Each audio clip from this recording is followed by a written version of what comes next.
So எல்லாத்துலேயும் நீங்கள் என்ன புரிஞ்சுக்கலாம் அப்படின்னா, அன்லைக் இன் வெஸ்டர்ன் செட்டப் இந்தியாவில் ஒருத்தருக்கு ஹெல்த்து, ஒருத்தருக்கு லைஃப் பற்றின பயம் அப்படின்னு வந்தால் அவங்க ஃபஸ்ட்டு எதை பற்றி யோசிக்கிறாங்க? தன்னை பற்றி யோசிக்கிறது இல்லை. அவங்க யோசிக்கிறது நம்ம ஃபேமிலிக்கு இதனால் என்ன இம்பேக்ட்டு, நம்ம என்ன பண்ணணும், என்ன பண்ணக்கூடாது, இதுதான் அவங்களுடைய பிளானிங்குடைய ப்ரைமரி எஜெண்டாவாக இருக்கும்.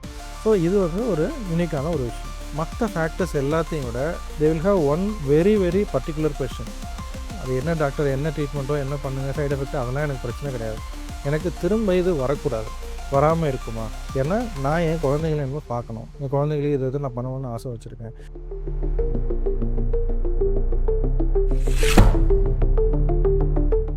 நிறைய சமயங்களில் அந்த பேஷண்ட் என்ன ஃபீல் பண்ணுறாங்க அப்படின்றது நம்ம இந்தியன் மென்டாலிட்டி. அது இப்போது ஏஜ் தான் டிட்டர்மைன் பண்ணோம்.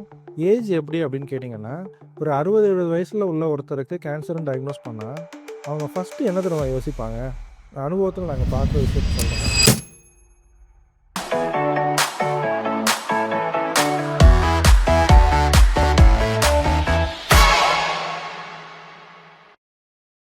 Hi, I'm doctor Satish Srinivasan. இந்த வீடியோ நான் டாக்டராக பேச போகிறதில்ல. டாக்டராக நிறைய வீடியோக்கள் கேன்சர் பற்றி, அது என்ன பண்ணும், ஏது பண்ணும் எல்லாம் பேசிட்டேன்.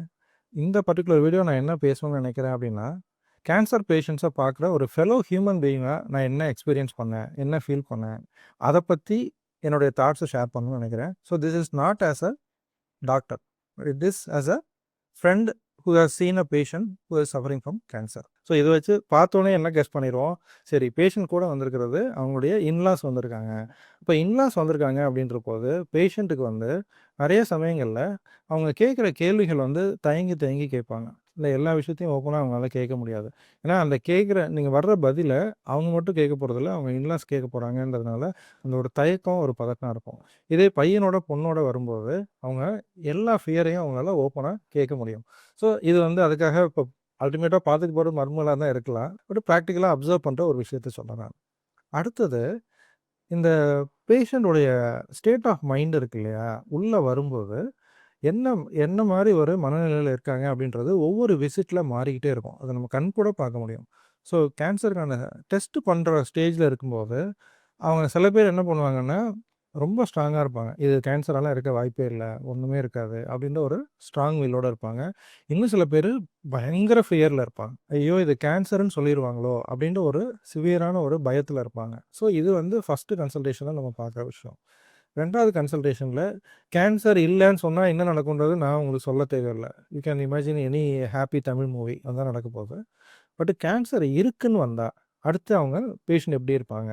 நிறைய சமயங்களில் அந்த பேஷண்ட் என்ன ஃபீல் பண்ணுறாங்க அப்படின்றது நம்ம இந்தியன் மென்டாலிட்டி. அது இப்போது ஏஜ் தான் டிட்டர்மைன் பண்ணோம்.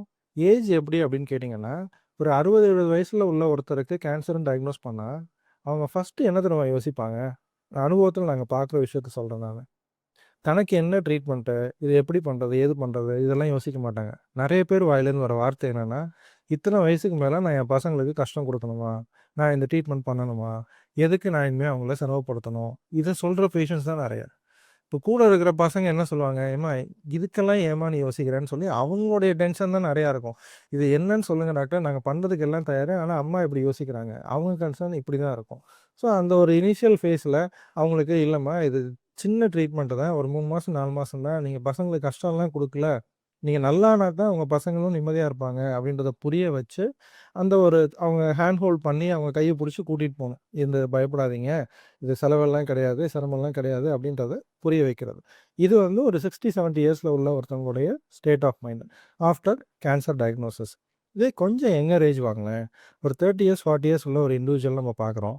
கேன்சர் டயக்னோஸ் பண்ணால் அவங்களுக்கு என்ன இருக்கும்னா, மற்ற ஃபேக்டர்ஸ் எல்லாத்தையும் விட they will have one very very particular question.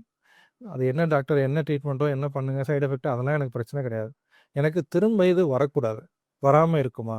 ஏன்னா நான் என் குழந்தைகளை இன்னும் பார்க்கணும், என் குழந்தைங்களுக்கு இது நான் பண்ணணும்னு ஆசை வச்சுருக்கேன், என் ஃபேமிலிக்கு இது பண்ணணும்னு ஆசை வச்சுருக்கேன்.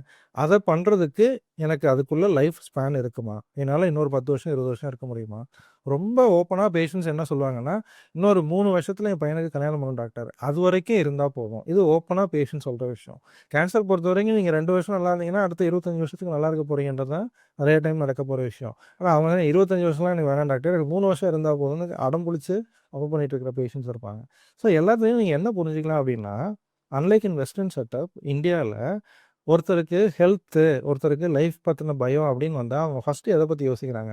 தன்னை பற்றி யோசிக்கிறது இல்லை. அவங்க யோசிக்கிறது நம்ம ஃபேமிலிக்கு இதனால என்ன இம்பேக்ட்டு, நம்ம என்ன பண்ணணும், என்ன பண்ணக்கூடாது, இதுதான் அவங்களுடைய பிளானிங்குடைய ப்ரைமரி எஜெண்டாவாக இருக்கும். ஸோ இது வந்து ஒரு யூனிக்கான ஒரு விஷயம். அடுத்தது, இந்த ஸ்டேஜை நம்ம தாண்டிடுறோம். சரி, ஓகே, நீங்கள் ட்ரீட்மெண்ட் பண்ணி தான் ஆகணும், உங்களுக்கு க்யூர் பாசிபிலிட்டி இருக்குது, எல்லாத்தையும் புரிய வச்சுட்டு ட்ரீட்மெண்ட்டுக்கு உள்ளே போகிறோம். ட்ரீட்மெண்ட்டு உள்ளே போகும்போது நிறையா சமயங்களில் பேஷண்ட்டுக்கு இருக்கக்கூடிய பிரச்சனை என்ன அப்படின்னா, பேஷண்ட் வந்து யூசுவலாக சொல்கிற ஒரு வார்த்தை என்ன அப்படின்னா, எனக்கு தெரிஞ்ச ஒருத்தர் சொன்னாங்க, எனக்கு பக்கத்து வீட்டில் ஒருத்தர் சொன்னாங்க, என் ஃப்ரெண்டு ஒருத்தர் சொன்னாங்க. இந்த வார்த்தையை சொல்லி ஒரு தப்பான ஒரு பேராகிராஃபை பேசுவாங்க. ஃபார் எக்ஸாம்பிள், ஒரு எக்ஸாம்பிளுக்கு நான் சொல்கிறேனே, இப்போ பிரஸ்ட்டுக்கு ரேடியேஷன் கொடுக்குறோம். ரேடியேஷன் கொடுக்குறோன்னா, எனக்கு தெரிஞ்ச ஒருத்தர் சொன்னார் டாக்டர், இதுக்கு ரேடியேஷன் கொடுத்தா தலைமுடியெல்லாம் கொட்டிடுமாமே அப்படின்னு கேட்பாங்க. ஸோ பிரஸ்ட்டுக்கு ரேடியேஷன் கொடுத்தா தலைமுடியை கொட்டணுன்னா மொட்டை அடித்தா தான் கொட்டும், இல்லைனாலாம் கொட்டவே கொட்டாது. ஆனால் அந்த பயத்தோடு அவங்க வருவாங்க. ஸோ இந்த பிரச்சனை என்னென்னா, இன்ஃபர்மேஷன் 5% வச்சுக்கிட்டு 95% என்ன நடக்கும் அப்படின்னா, எல்லாத்தையும் சேர்த்து ஒன்றா குழப்பி ஒரு குழப்பமான ஒரு பேராகிராஃபை சொல்லி பேஷண்ட்டை பயமுறுத்தி விட்டுருவாங்க. It happens from well wishers, it happens from friends, it happens from neighbours. இந்த மாதிரி விஷயங்கள்னால பேஷண்ட்டுக்கு ரொம்ப ஈஸியாக அக்செப்ட் பண்ண வேண்டிய ஒரு ட்ரீட்மெண்ட்டை ரொம்ப சிரமப்பட்டு நம்ம கன்வின்ஸ் பண்ண வேண்டி வரும். கன்வின்ஸ் பண்ணாலும் அவங்க என்ன நினைப்பாங்க, டாக்டர் வந்து நம்ம தைரியத்துக்காக தான் சொல்கிறாரு, ஆக்சுவலி அவங்க சொன்ன எல்லாம் நடக்கும் தான் போல் அப்படின்னு நினச்சிக்கிட்டே இருப்பாங்க. ஆனால் ட்ரீட்மெண்ட் ஆரம்பித்து 1 வாரமோ 2 வாரமோ போன பிறகு அந்த அளவுக்குலாம் பயம் இல்லைன்றதை அவங்க புரிஞ்சதுக்கப்புறம் அவங்க அக்செப்ட் பண்ணிக்குவாங்க. பட் சில சமயம் இதுக்கு பயந்துக்கிட்டு ட்ரீட்மெண்ட்டை டிலே பண்ணுற பேஷண்ட்டோ இல்லை ட்ரீட்மெண்ட்டை டினை பண்ணுற பேஷண்ட்டோ இருக்காங்கன்றது தான் உண்மை. ஸோ அதை அவாய்ட் பண்ணுறதுக்கு நீங்கள் வெளியிலேருந்து கேட்குற, அதாவது நான் ஆன்காலஜிஸ்ட்லேருந்து கேட்குற எந்த இன்ஃபர்மேஷனையும் நீங்கள் அப்படியே எடுத்துக்கக்கூடாது. அதை வந்து நீங்கள் என்ன கேள்வினாலும் என்ன பண்ணணும், வந்து உங்கள் கேன்சர் டாக்டர்கிட்ட கிளாரிஃபை பண்ணுங்கள். அவர் சொல்கிறது மட்டும்தான் உங்களுக்கு பொருந்தும். இது ஒரு முக்கியமான விஷயம் நீங்கள் மனசில் வச்சுக்க வேண்டியது.